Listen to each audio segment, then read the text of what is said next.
The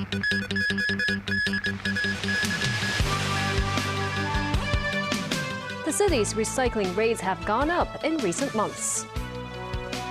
A tropical depression east of the Philippines expected to intensify into a severe tropical storm.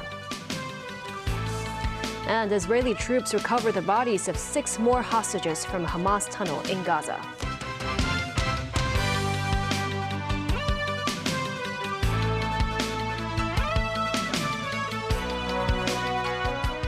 Good evening and thank you for joining us.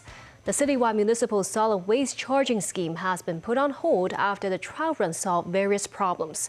But Hong Kong's recycling rates have increased in recent months, according to the Environmental Protection Department. Some green groups say the spike was buoyed by recent campaigns with gift rewards, and they worry that recycling efforts will dissipate after the incentives end. This recycling station in To Kwa Wan is part of the city's Green at Community network. Mrs. Chan said recycling waste is part of her family's routines to help the environment. While her housing estate has recycling bins, she said the collection point here allows them to earn green money and redeem gifts for recycling. The organization running the station said the volume of solid waste collected at its booths and mobile recycling points has risen over the past 4 months. Most recycled items are plastic and paper. Kenny Chan, program director of the Christian Family Service Center, said after the waste levy scheme was suspended, more families and young people were found to be using the organization's recycling facilities over weekends or holidays. The latest figures from the Environmental Protection Department show the volume of general recyclables and food waste received by Green at Community has continued to rise since March. As of July, it reached 2,790 tons preliminarily. The Green Earth believes the marked surge over the past 2 months was mainly due to the 6 times bonus points introduced earlier in the Green Money Reward Scheme.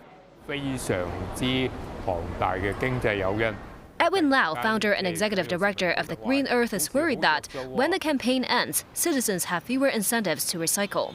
He urged the government to strengthen education, which he said is key to a sustainable change of habits among the public. He stressed the city's landfills will be full in about 2 years. It could precipitate a waste management crisis, so there should be a concerted effort among every citizen and sector on waste reduction. The government said the operating hours of the Green at Community network will be extended in phases starting in the 4th quarter of this year. The network's recycling stores will open from 8 a.m. to 9 p.m. with more nighttime mobile recycling spots. As for the voluntary participation of private residential estates in the waste reduction and recycling charter, the department received about 830 applications as of early August. Meanwhile, an area of low pressure over the sea east of the central Philippines has intensified into a tropical depression. The system was moving northwestward towards Luzon over 400 kilometers east-southeast of Manila. According to the Hong Kong Observatory's latest forecast track, it is set to enter within 800 kilometers of Hong Kong and gradually intensify into a severe tropical storm. The city is expected to become cloudier with a few showers tonight and tomorrow.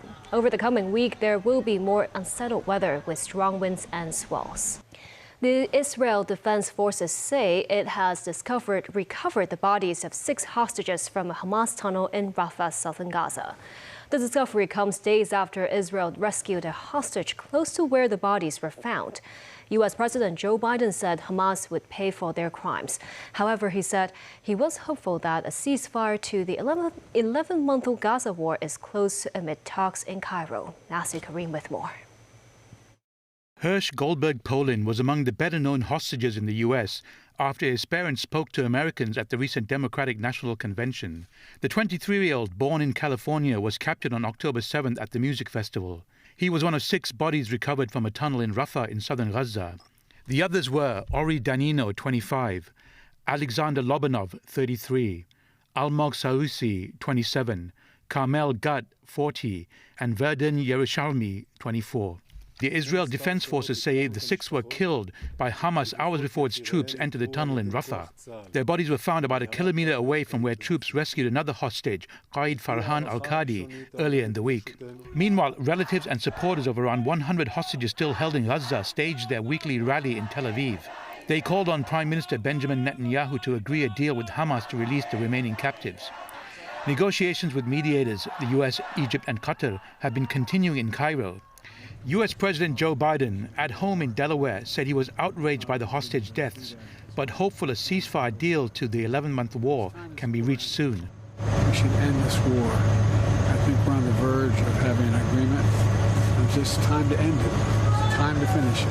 Our people are continuing to meet, and we think we can close the deal. They've all said they agree on the principles. In the occupied West Bank, Israeli troops continue operations, saying they want to wipe out Palestinian fighters looking to attack Israelis. In the Jenin refugee camp, Palestinians have been asked to leave the area to allow troops to carry out attacks on targets. Gunfire could be heard amid clashes between the IDF and Palestinian fighters.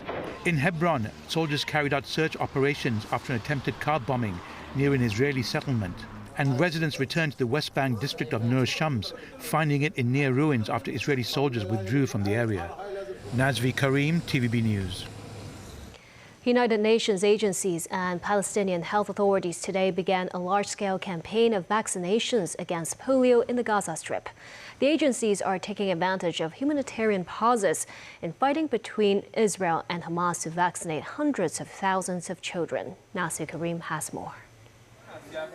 A young girl prepares to receive her oral polio vaccination at Nasser Hospital in the southern Gaza city of Khan Yunis. Drops are poured into this little boy's mouth. The United Nations program to vaccinate 640,000 children in Gaza against polio has begun. This girl is all smiles as she is comforted by her mother after receiving her dose. The mother said she was initially terrified. All parents, she said, are anxious over whether their children can be among those vaccinated. Around 10 children were seen to be vaccinated at this particular center. Israel and Hamas have agreed to humanitarian pauses in fighting for 3 days between 6 a.m. and 3 p.m. to allow the vaccination campaign. The UN's World Health Organization and UNICEF launched an urgent vaccination campaign after earlier this week a young boy was confirmed to have the disease, becoming paralyzed in one leg. The WHO said they need to vaccinate at least 90% of the children in Gaza to stop the transmission. More than 2,100 health workers from UN agencies and the Gaza Health Ministry have been mobilized. In Dar al-Balah in central Gaza, parents attend to their children as they await their turn. This mother of four said they are living in dire conditions. The water is not clean, the food is not clean, and she wants to protect her children from the disease. The WHO said around 1.2 million doses have arrived in Gaza. We are right now in the central cold storage, where we have received more than 1.2 million doses of NOPV2 vaccine, and approximately 400,000 doses are en route. These doses have been maintained in the cold chain, and these will be transported today to the various distribution points in the middle area. Nazvi Karim, TVB News. And still ahead, Germany's far right looking for wins in Eastern regional elections. Starting today, no more verbal warnings for local residents if they are caught feeding wild pigeons. And another homecoming celebration for Hong Kong Olympians.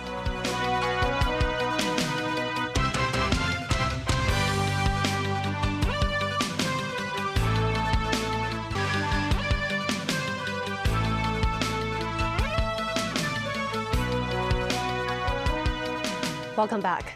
Two of Germany's eastern regions are voting in state elections, which are likely to deliver a blow to Chancellor Olaf Scholz's coalition and boost a far-right presence in those regions. David Garrett with more on what is looking like a divided Germany.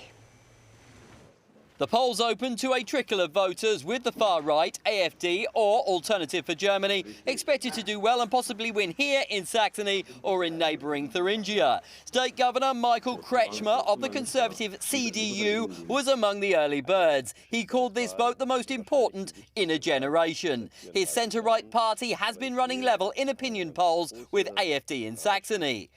If AfD wins as expected in Thuringia, it will be the first time a right-wing party has the most seats in a German state parliament since World War II. The expected lurch to the right in the east of Germany comes as AfD says Germany needs to expel illegal immigrants. Amid claims of bowing to political pressure, the Interior Ministry deported 28 Afghan nationals this week. Germany was in shock after a 26-year-old Syrian asylum seeker gave himself up to police after the fatal stabbing of 3 people in Solingen last month.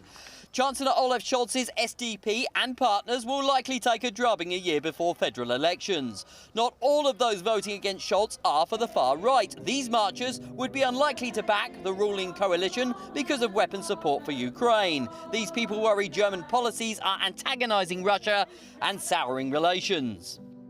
We want peaceful, good relations with all our neighbors in Europe and all in the world. And also Russia, I think, is part of Europe as well, but also we want good Eurasian relations. But this government kind of ended all diplomatic activities. It's really a shame what they are doing with their weapons deliveries to Ukraine to put more fire in oil in the fire. Germany is the second largest supplier of weapons to Ukraine after the US. At the NATO summit in July, the Scholz administration said it would allow conventional long-range US missiles on German territory. Long-range missiles on German soil will further escalate the conflict with Russia and will make Germany a target for Russian bombs in case this war with Russia escalates even further. These people say they do not want a war with Russia and want to be friends with everyone worldwide. Many right-wing voters are also Moscow-friendly, but want to shut Germany's doors to immigrants. David Garrett, TVB News. Starting from today, local residents will no longer receive verbal warnings when they get caught feeding wild pigeons. The Mosanga reports. This park in To Kwa Wan is one of the spots in the city where one can find many pigeons. Last month, the government expanded the territory-wide prohibition on feeding wild animals to include pigeons. The maximum penalty for illegal feeding was adjusted to a fine of $100,000 and imprisonment for 1 year. A fixed penalty of $5,000 for illegal feeding was also introduced. Some residents supported the amended ordinance. This man said the penalty acts as a deterrent. He said the environment is cleaner now after the implementation of the new ordinance. Wunzhou Street in Sham Shui Po is another area where pigeons like to hang out. Signs reminding people not to feed the birds were put up. How many pigeons can you see? This is the Choi Hong Road playground in Sham Po Gong. The boy said he had seen more than 40 pigeons gathered together. He said that situation was not ideal as it was not hygienic. The Agriculture, Fisheries and Conservation Department said they will carry out patrols to monitor illegal feeding activities with authorities from the Housing Department, the Food and Environmental Hygiene Department, and the Leisure and Cultural Services Department. Minus 9, TVB News.